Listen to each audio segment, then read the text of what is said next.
السلام عليكم ورحمة الله. هزيمة مفاجأة للنادي الأهلي، وفي الحقيقة هي مش مفاجأة، هي هزيمة متوقعة. أنا واحد من الناس كنت متوقع إن الأهلي النهارده يخسر أو يتعادل.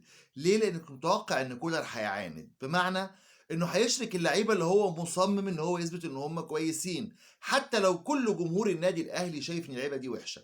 خالد عبد الفتاح مش مستوى النادي الأهلي، وكل جمهور الأهلي بصم على الكلام ده، واعتقد مجلس الإدارة إلا كولر مصمم إن هو يلعبه ويركبه. وطبعا كلنا عارفين إن عندنا في ناحية اليمين عمر كمال عبد الواحد مصاب، وقبل منه محمد هاني مصاب، كان لازم اللي يكون باك يمين يكون أكرم توفيق.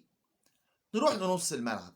لعب النهارده كريم الدبيس جناح يمين، لعيب هو اصلا مش مقتنع بيه في مركزه، ما بيلعبوش في الباك الشمال، جاي يركبه في مركز الجناح اليمين في مباراه صعبه وبره ملعبنا، واللعيب مهزوز وباين ان هو مهزوز ومصمم ان هو يديله ويلعبه جناح يمين قدام باك يمين ضعيف اللي هو خالد عبد الفتاح، وبالتالي كان في شوارع ناحيه اليمين في النادي الاهلي. فكولر ظلم الفرقه، والفرقه عملت علينا حفله في الشوط الاولاني. شباب بلوزداد لو فرقه قويه وعندها طرف شمال كويس كانت كسبت الاهلي مستريح من الشوط الاولاني. بدات الموضوع من النص، نرجع بقى لبدايه الكلام. مارسيل كولر خلص كوره مع الاهلي. هتقولي ده عامل بطولات وعامل انجازات، الحقيقه ان كولر افتكر ان هو اللي عامل البطولات دي. مش اي مدرب هيجي يدرب الاهلي باللعيبه دي والسكواد ده هيحقق البطولات اللي حققها كولر. افتكر نفسه ان هو عامل انجاز كبير، وبدا يخترع بقى ويالف ويعاند وينفذ رايه هو بس، حتى لو كان الجمهور ومجلس الإدارة شايفين غير اللي هو شايفه. وبالتالي بيركب لعيبة على لعيبة وبيطفش لعيبة كويسة،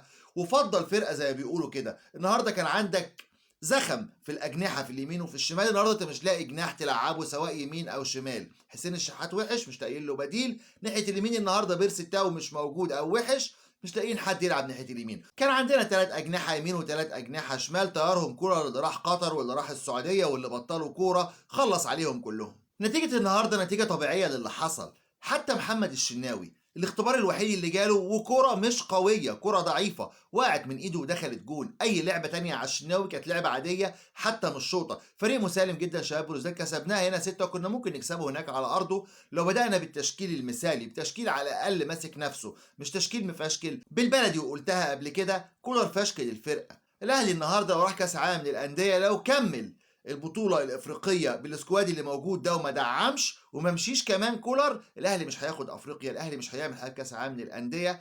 الاهلي هيبقى ممكن يفقد بطوله الدوري السنه دي. لازم اداره الاهلي تتدخل تدخل سريع، ان كانت هتقدر وعندها الامكانيات تخلصنا من كولر وتجيب لنا مدرب تاني يبدا من الاول مع النادي الاهلي ويحس ان الاهلي هو اللي بيعمله. ده كان ايجاز سريع كده. الاهلي النهارده يستحق يخسر، مش زعلانين طبعا، مفيش شماعه النهارده اتعلق عليها الهزيمه، غير ان كولر اخفق في وضع التشكيل. حتى في التغييرات ربنا ما وفقوش، رغم ان الفرقه تحسن ادائها في الشوط الثاني، لكن ربنا ما بيكافئش انسان عندي ابدا. وبالتالي خسر الاهلي بكره سهله جدا. وشفنا الاخطاء من كوكا اللي هو مصر يلعبه في نص الملعب، تقعد واحد زي مروان عطيه وتقعد اكرم توفيق في نص الملعب عشان تلعب كوكا، تقعد السوليه عشان تلعب كوكا. النهارده اتفرج شوف نص ملعب الاهلي عامل ازاي من غير مروان عطيه، شوارع. في النهايه هنقول هارد لك النادي الاهلي. اتكسرت سلسله لا هزيمه كانت هتبقى تاريخيه للنادي الاهلي، لكن ان شاء الله متاهلين عن المجموعه بتاعتنا. مجموعه ضعيفه، الاهلي وشباب بلوزداد اعتقد هيتاهلوا اول وتاني،